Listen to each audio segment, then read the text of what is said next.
La stratégie mise en place est simple. Susciter des foyers de tension et provoquer l'insécurité à plusieurs endroits de la République. Décourager les investissements et empêcher la mise en œuvre du programme de reconstruction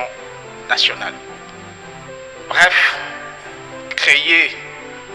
le chaos et justifier la balkanisation de notre pays. Honorables députés et sénateurs, au moment où je vous parle, près d'1 million de nos compatriotes du Nord Kivu vivent le cauchemar d'une guerre que nous n'avons ni directement ni indirectement provoquée. Une guerre dont le véritable concepteur est... En dépit de ma bonne volonté et de la main tendue du peuple congolais pour la paix, certains de nos voisins n'ont trouvé mieux que de nous remercier par l'agression et le soutien des groupes armés terroristes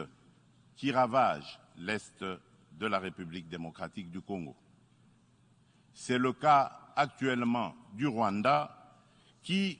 au mépris du droit international, de la charte de l'ONU et de l'acte constitutif de l'Union africaine,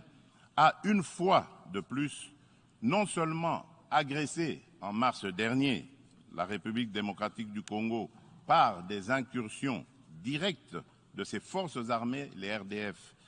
mais aussi occupe des localités de la province du Nord Kivu par un groupe armé terroriste interposé, le mouvement du 23 mars, dit M23, auquel il apporte un soutien massif, tant en matériel de guerre qu'en hommes de troupes. Et comme pour défier la communauté internationale, le M23,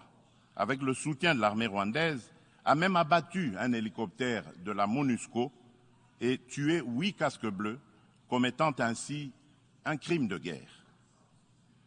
Je dénonce, en ce lieu emblématique de la vie internationale, avec la dernière énergie, cette énième agression dont mon pays est victime de la part de son voisin le Rwanda, sous couvert d'un groupe terroriste dénommé le M23. Monsieur le Président, l'implication du Rwanda et sa responsabilité dans la tragédie que vivent mon pays et mes compatriotes des zones occupées par l'armée rwandaise et ses alliés du M23 ne sont plus discutables, dès lors que plus d'une fois, aussi bien